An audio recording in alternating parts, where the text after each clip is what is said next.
Hey there guys, Artistic Nick here, thanks for the click. In today's Pokemon tutorial, I'm going to be doing another picture of Entei. This is one of the legendary Pokemon, so I'm going to be drawing a legendary Pokemon, Entei, which I've found a fantastic reference image. So, as always, I'm going to try and find something quite central to work from, and we can find our reference points from there. So I'm going to just start with a small dot in this area here.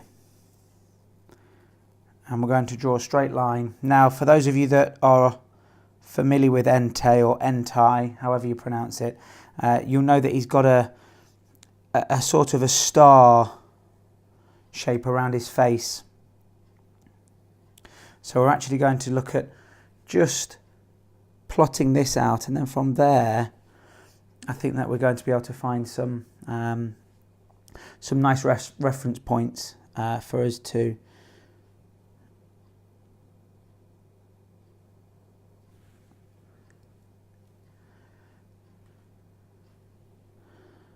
work off of. I'm just really concentrating at the moment just to try and make sure that we get these first few elements right, and then once we've got that right, we find that the drawing will flow a little better. This is obviously my second go at drawing Entei. I really enjoyed the first one. I just came across a lovely reference image on the internet that I thought would make a fab drawing. If this is your first time visiting my channel, thank you very much for looking at it. I hope that you're enjoying what we're doing so far. This is obviously one of my Pokemon series of drawings. I've done a few other series if you want to check those out. I've done Marvel superheroes, I've done some movie characters, gaming characters. I did quite a nice series of Super Mario characters. Obviously that's not finished because the amount of characters in these types of series are endless. I'm adding to them as I can. My latest series has been of football badges, soccer badges, so I've been going through some Premier League football teams, some La Liga, and they've been really interesting to draw. A different change of pace from what I'm used to drawing. Also, I've been doing an awful lot of my graphite drawings recently as well. So I've completed some more of my graphite work. I'm currently working on a very realistic piece of Morgan Freeman, the world famous actor. So that will be dropping soon. So don't forget to hit the notifications button so that you are notified of when that drops. I love doing the pen and ink work as I'm having a go at now, but I am originally a pencil artist. So you can see this is starting to take shape now. We've started to get the face area in there. Now Entei they look like wings, I guess, that are coming off from the back. I guess he's a kind of a cross between a lion, a Pegasus horse, let's say, and some sort of dinosaur. It's a very grand looking beast. Okay, he's got a flowing mane that I think we're going to tackle next. There we go, that's the last part of the star. So this is quite a flowing mane. Making sure that you keep these pens moving. I'm using a Sharpie pen here, and they do tend to bleed slightly into the paper if you do leave the pen on the paper for any amount of time. So it's imperative that you do keep it moving. But also when we're looking to do anything like hair or manes, those types of things, keeping the pen moving gives you that flowing sort of organic look to the mane or the hair, whatever it is that you're trying to draw. So I tend to hold the pen a little bit further away, try not to be holding the pen too close to the nib or to the tip, otherwise it tends to give you a lot less flowing of a movement with with the line that you're trying to get. These Sharpie pens are fab for what we're looking for here. I have used some brush tip, felt tip pens for some of my other work, so they're quite nice to use.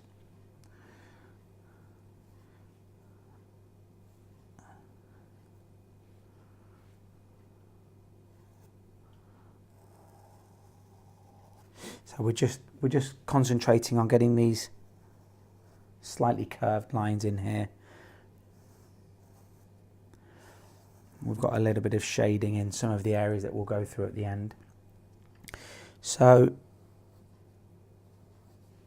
I'm sure some of you are returning viewers. So I've told you before that I've recently been building a website that's called ihowtodraw.com. So that's the letter I, howtodraw.com.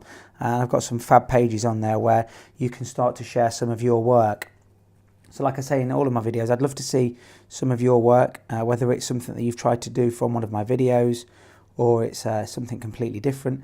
I would love for you to share those with me. So go ahead and visit the website, and you'll find the various pages on there that just with a few clicks you can submit some of your work, and I'll publish those.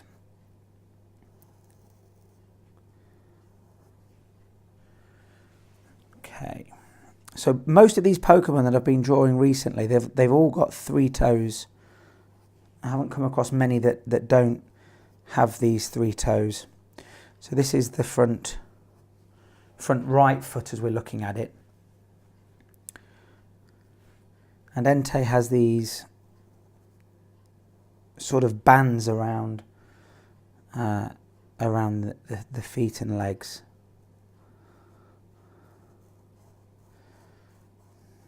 They're sort of rings that go around each of the feet just above the paws.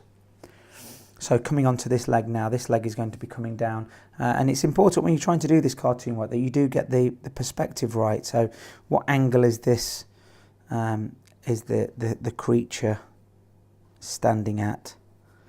Things that are closer towards us tend to be bigger.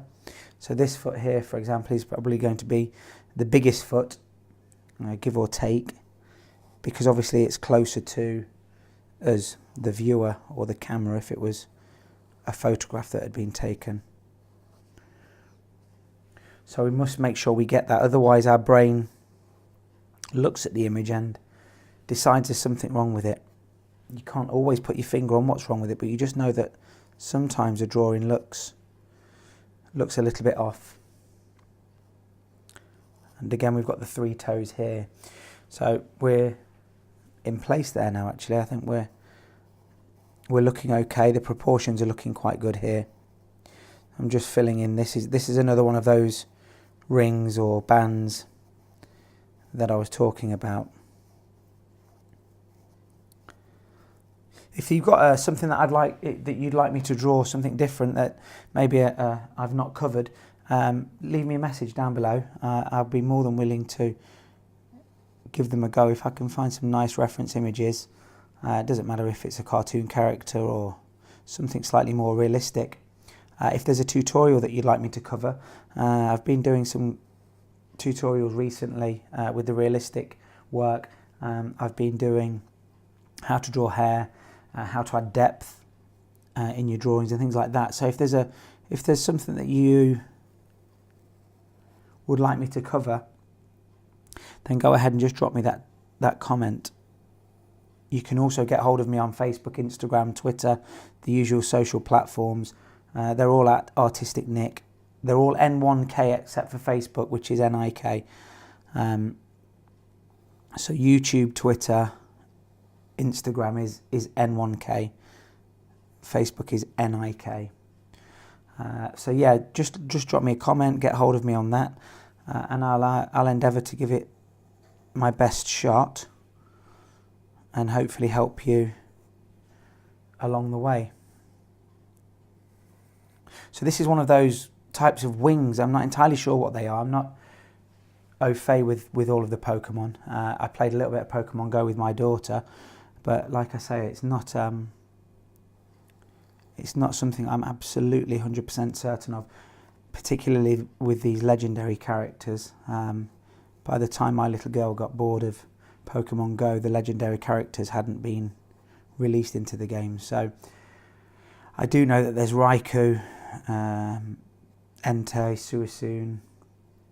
So there's a few characters out there, but I don't know exactly what these are. Their wings. I'm sure somebody out there could tell me and let me know exactly what they are. But just for argument's sake, for this drawing, let's just say that they are wings. Okay, so we're going to come on to this. There's a rear leg that comes down in this area here. So I'm going to start with a curved circular, semicircular line there. We've got another one of these rings that come down and around. I'll fill that one in at the end.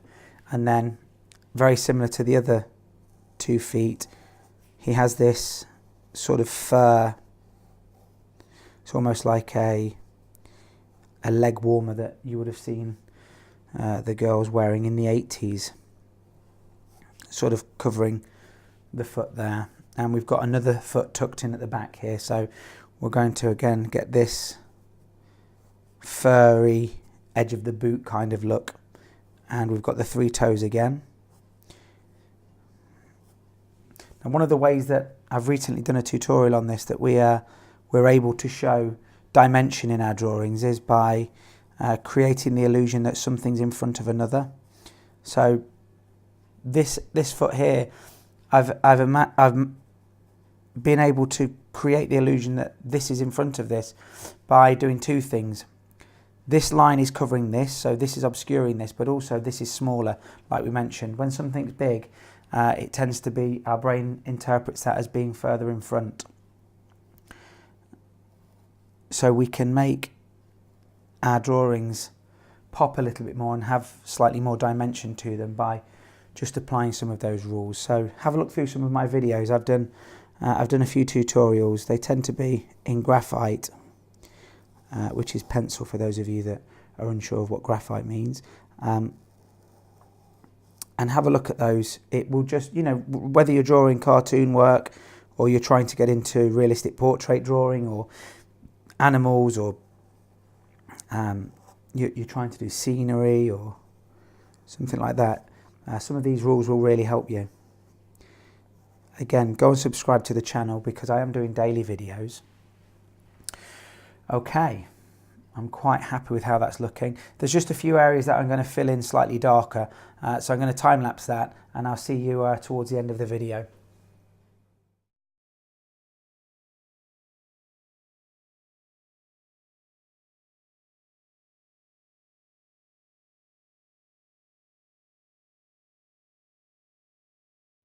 So there we go, that's my drawing of Entei from Pokemon. It's a legendary beast. I hope you've enjoyed the tutorial. Don't forget to subscribe to the channel. Turn the notifications button on so that you can be notified of when I'm doing my daily videos. I hope you've enjoyed it. Get me on Facebook, Instagram, Twitter. Don't forget to leave me a comment below if there's something you'd like me to draw in future videos. Thanks for watching once again, and I'll see you in the next video. Hit subscribe, smack the notifications button, follow me on Facebook, Instagram and Twitter.